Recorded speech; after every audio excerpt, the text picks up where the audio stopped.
ನಮ್ಮ ಮನೆ ಏನಾಗಿದೆ ಅಣ್ಣ ಇದಕ್ಕೆ? ಏನಾಗಿದೆ ಅಮ್ಮ? ಮತ್ತಿನ್ಯಾರು ಆ ಶಿವಕಾಂತ ಕೂಡ ನಮ್ಮ ಬೆನ್ನು ಹತ್ತಿದನಲ್ಲಮ್ಮ, ಅವನೇ ಸುಟ್ಟು ಬೂದಿ ಮಾಡಿರ್ಬೇಕು. ಇದನ್ನ ಯಾರು ಮಾಡಿರಬಹುದಣ್ಣ?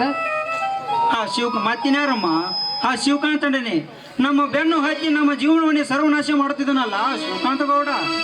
ಅಣ್ಣ, ನಾವು ಯಾರಿಗೆ ಅನ್ಯಾಯ ಮಾಡಿದ್ದೀವಿ ಅಂತ ನಮಗೆ ಈ ರೀತಿ ಹಿಂಸೆ ಕೊಡ್ತಾ ಇದ್ದಾರಣ್ಣ. ಯಾವುದಮ್ಮ ಅನ್ಯಾಯ?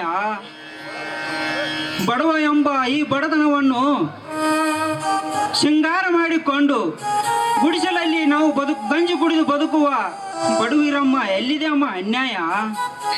ಅಂತವರಿಗೆ ಈ ಸಮಾಜದಲ್ಲಿ ಬೆಲೆಯೇ ಇಲ್ಲವಾಗಿದೆ ಅಣ್ಣ.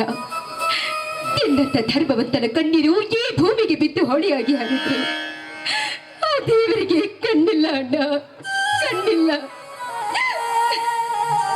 ತಂಗಿ, ಈ ಪಾಪಿಗಳ ಗುರು ಎಂಬ ಕೃತ್ಯವನ್ನು ನೋಡಿ ಕಣ್ಣು ಮುಚ್ಚಿಕೊಂಡಿದ್ದಾನಮ್ಮ ದೇವರು. ಎಲ್ಲಿಂದ ಬರೋಕಮ್ಮ? ಎಲ್ಲಿಂದ ಬರೋಕು ಧರ್ಮ?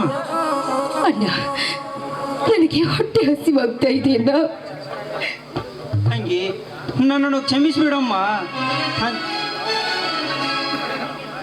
ನೀನು ಹಸುವಿನಿಂದ ಬದುಕ ನರಳಾಡುವುದನ್ನು ನನಗೆ ನೋಡಲಾಗೋದಮ್ಮ. ತಂದೆ ದೇವರೇ, ಈ ನನ್ನ ತಂಗಿ ಹಸುವಿನನ್ನು ನೀಸಪ್ಪ ನನ್ನ ತಂದೆ. ತಂದೆ ತಾಯಂದಿರೇ, ಈ ನನ್ನ ತಂಗಿ ಹಸುವಿಗಾಗಿ ನಿಮ್ಮಲ್ಲಿ ಭಿಕ್ಷೆ ಬೇಡುತ್ತಿರುವೆ, ದಯವಿಟ್ಟು ಭಿಕ್ಷೆ ನೀಡಿ ಪುಣ್ಯ ಕಟ್ಕೊಳ್ಳಿಯಪ್ಪ.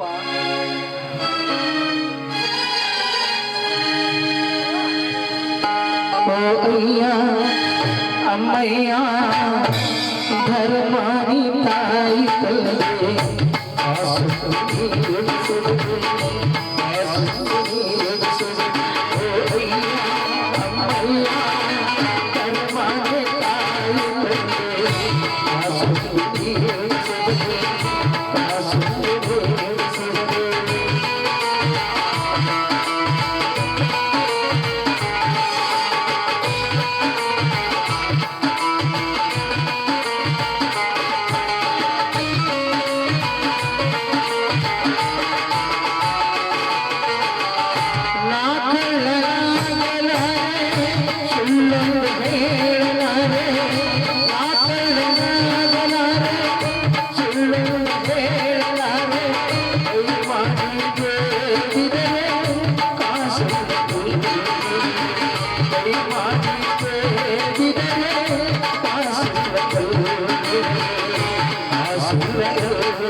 Yeah.